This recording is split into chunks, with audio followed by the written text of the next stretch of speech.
Ini saya mau menyampaikan yang informasi yang belum pernah tersampaikan sebelumnya sesungguhnya. Nanti saya akan cerita soal apa yang juga terjadi.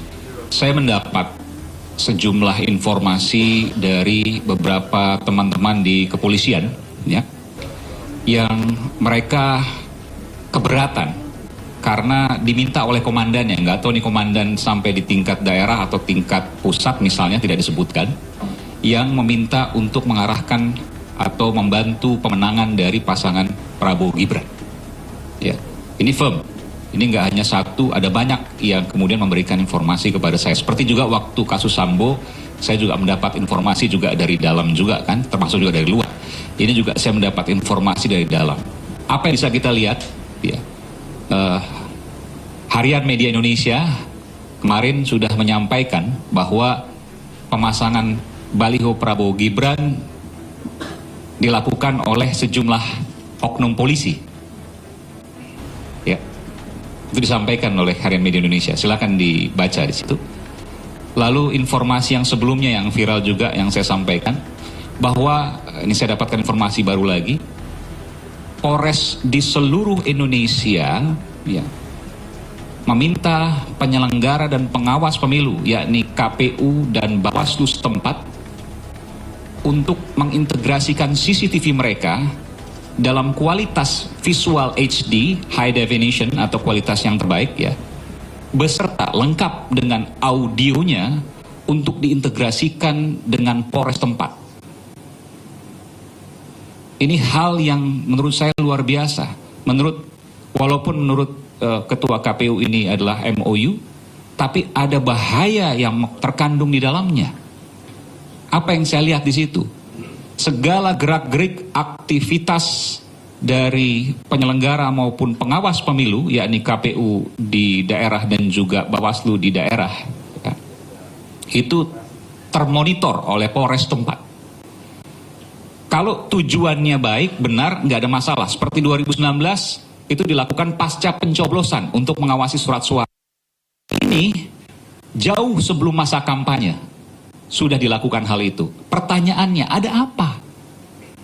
Ketika gerak-gerik aktivitas penyelenggara dan pengawas pemilu semua terdokumentasi dengan baik, maka bukan tidak mungkin. Dengan informasi yang tadi pertama saya sampaikan bahwa ada arahan untuk memenangkan Prabowo Gibran, maka otomatis, ya, mungkin oknum-oknum yang tadi ya juga kemudian bisa melakukan hal serupa. Misalnya, ya, ketika ada hal-hal yang dirasa bisa dikasuskan, maka kemudian ada potensi intimidasi terhadap penyelenggara maupun pengawas pemilu yang ujung-ujungnya adalah memenangkan pasangan tertentu misalnya. Ini bukan tidak mungkin terjadi, sangat mungkin dan punya potensi yang luar biasa. Nah, saya yakin di institusi kepolisian juga banyak sekali, bukan banyak ya, banyak sekali yang masih memiliki nurani dan kemudian juga mempertahankan idealismenya, mempertahankan netralitasnya, ya. Demikian juga tentu saya harapkan pimpinan-pimpinan tertinggi termasuk juga Pak Kapolri, Jenderal Polisi Listio Sigit Prabowo juga memiliki semangat yang sama untuk mempertahankan netralitas. Oleh karenanya hal-hal seperti ini yang disampaikan kepada saya, mudah-mudahan itu hal yang salah, saya berharap, ya, itu hal yang salah.